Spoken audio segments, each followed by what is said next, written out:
Good morning, students. Now our remaining portion of the side of the neck. It includes the posterior triangle of the neck and important superficial muscles, that is sternocleidomastoid muscle, also called as sternomastoid muscle. Now posterior triangle of the neck. And now when we discuss the side of the neck, it is roughly a quadrangular in shape. It is bounded anteriorly by the anterior midline region of the neck, and it is bounded posteriorly by the anterior border of the trapezius muscle, and superiorly by the lower border of the body of mandible, and it extends from angle of mandible up to the mastoid process, and inferiorly it is covered by the clavicle.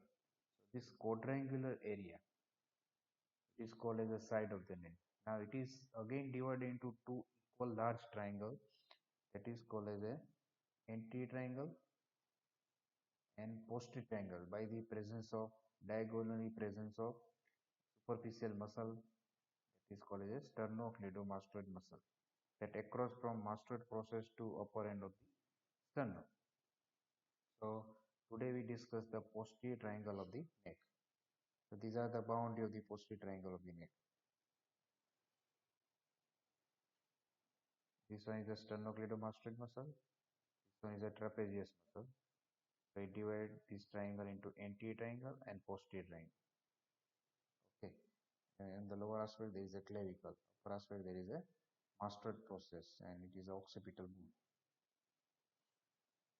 Now we can say boundary of the posterior triangle.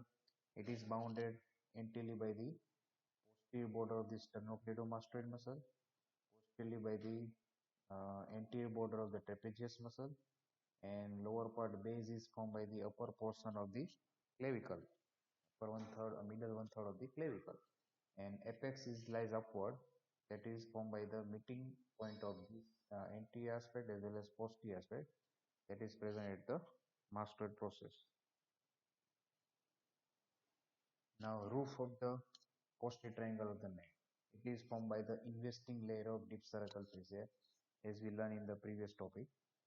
So roof is formed by starting from skin, then superficial fascia containing the platysma muscle, then external jugular vein, posterior external jugular vein, then parts of the four cervical spinal nerves, then unnamed arteries, and also the lymphatic vessels. So this diagram showing this posterior triangle of the neck, that is covered by this platysma subcutaneous muscle. This is the sternocleidomastoid. So here also can be seen platysma. This one is the sternocleidomastoid muscle. Now structure which pierce the roof of the posterior triangle of the neck. These are the four cutaneous branches of the cervical plexus, that is lesser occipital nerve, great auricular nerve, transverse cervical nerve, and also the supraclavicular nerve. So they pierce the roof near the middle of the posterior triangle and near the middle of the posterior border of the sternocleidomastoid muscle. Then external jugular vein that start from below the angle of mandible, and it runs downward and backward and crossing the sternocleidomastoid muscle obliquely and under cover of the platysma muscle. So these are the structures which pierce the roof, or we can say investing layer of deep cervical fascia. Now external jugular vein, here it can be seen, and four superficial cutaneous nerves. So this blue color, that is external jugular vein, and superficial cervical lymph node are seen by the green color, and four cutaneous nerve, great auricular, lesser occipital, transverse cutaneous, and supraclavicular nerves. Then one important nerve that is present within the posterior triangle of neck, that is present just near the posterior middle of the posterior border of the sternocleidomastoid muscle, that is spinal accessory nerve. It is the 11th cranial nerve. Then oblique jugular vein, which connect the external jugular vein with the internal jugular vein, and that across the middle one third of the anterior border of the sternocleidomastoid muscle. So these are the structure present in the superficial fascia. Then next to this there is a floor. Floor is formed by the four types of muscle from above downward. that is semispinal scapitis, planius scapitis, levator scapulae, and scalenus medial, and occasionally the first digitation of the scalenus anterior muscle. Now, this posterior triangle is covered by this, floor of this posterior triangle is covered by the prevertebral layer of deep cervical fascia. So that from the facial carpet of the floor of the posterior triangle, right? And on lateral aspect, this prevertebral layer also found the axillary sheath around the subclavian artery and brachial plexus, which travel from the root of the neck to the upper lip. Now, lower part of the posterior triangle is crossed by the inferior belly of the omohyoid, superficial to this facial carpet.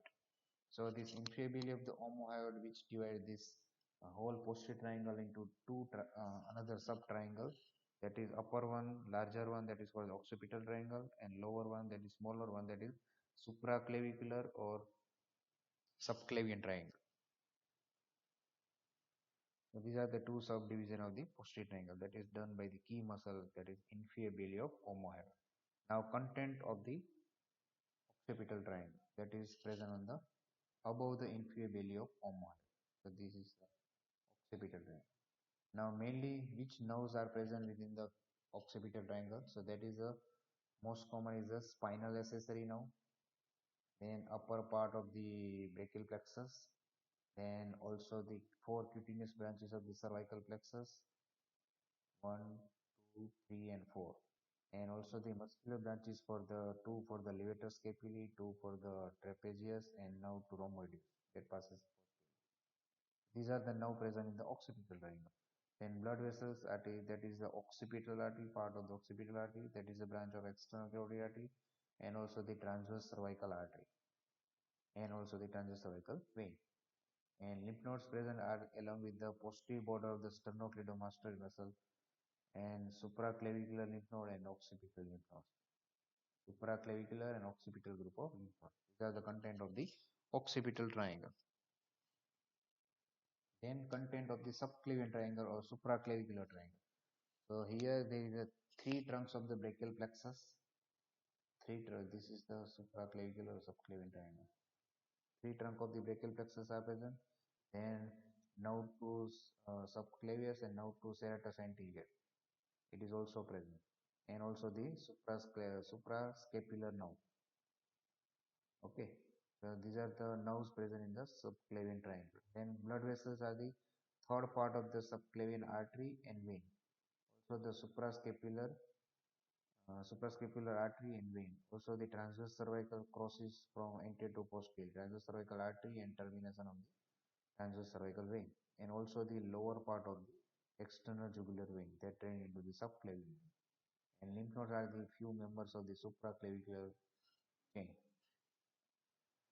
Now, next to this, there is an important superficial muscle, which it is a key muscle of this region that divide the side of the neck into two equal anterior and posterior triangle that extend obliquely across the side of the neck and divide into anterior and posterior triangles.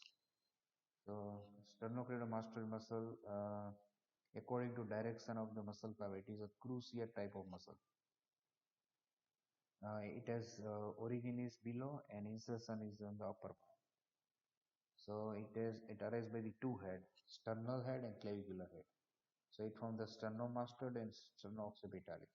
Clavicular head same from the cleidoccipitalis and cleidomastoid. Right. So this is the origin, sternal head and clavicular head.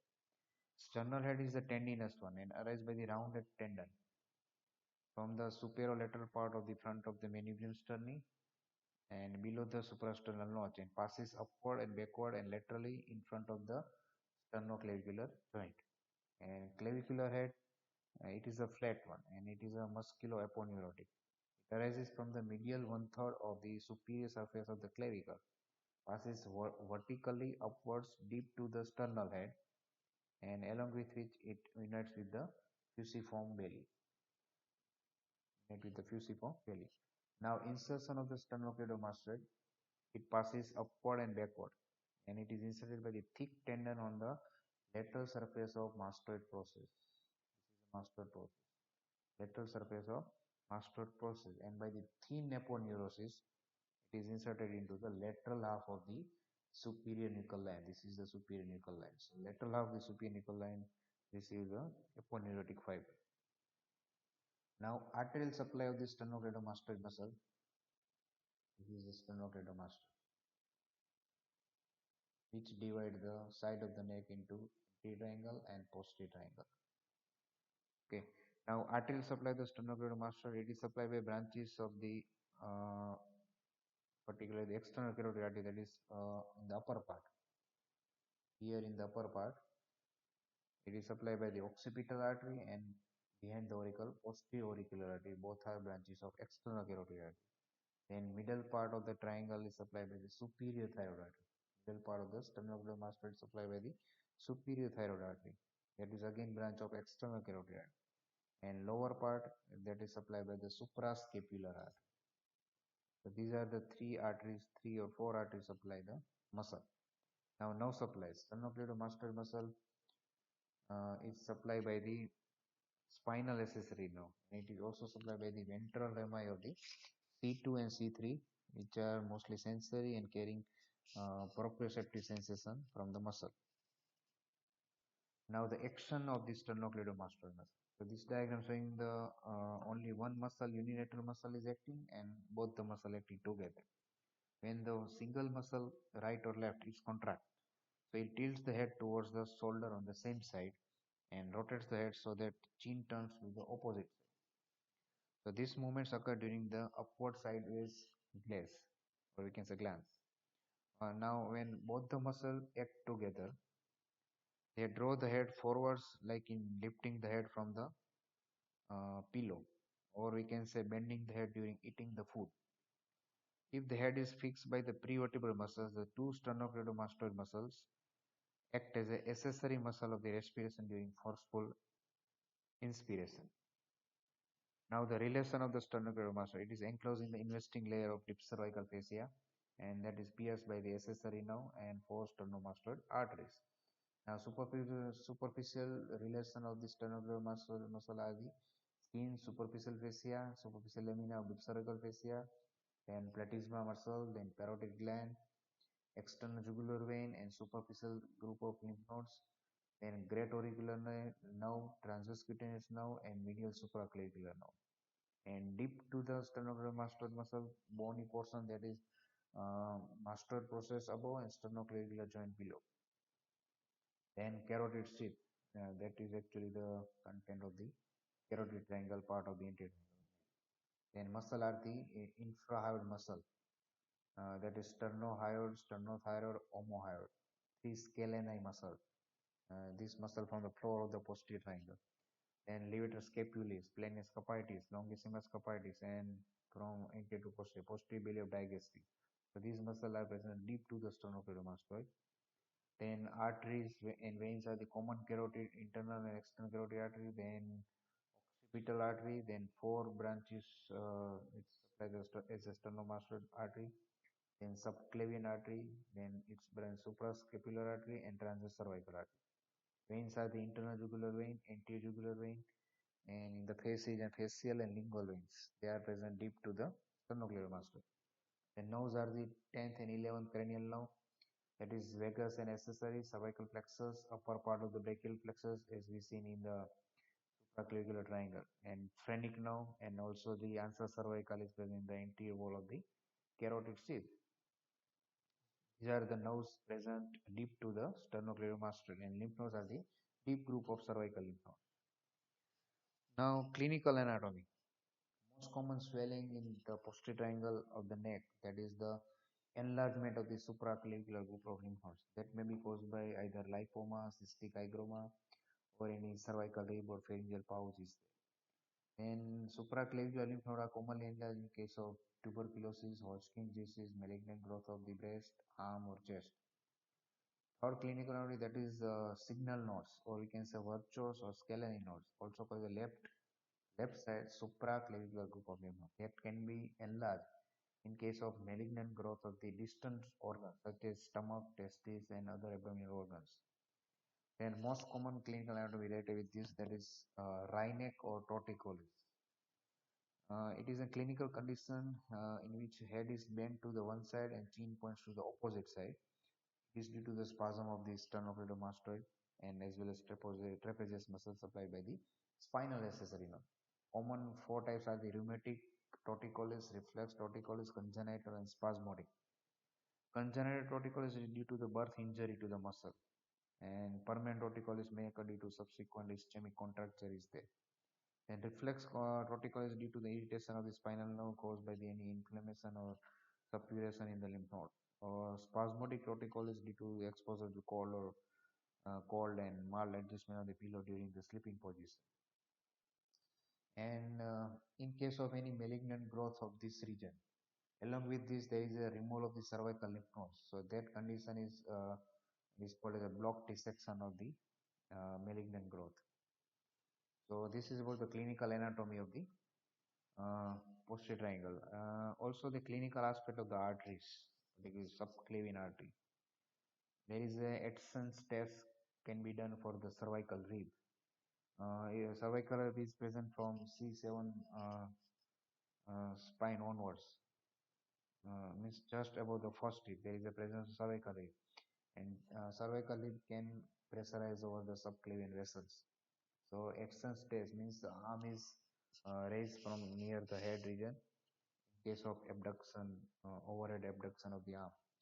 In this position, there is a pressure symptoms occurs over the subclavian vessels due to the presence of cervical rib. So for the presence of cervical rib, there is a test can be done that is called Edson's test. Then dysphagia luxuria. The subclavian vessels also pressurize over the esophagus. So there is a difficulty in swallowing. That is called dysphagia luxuria.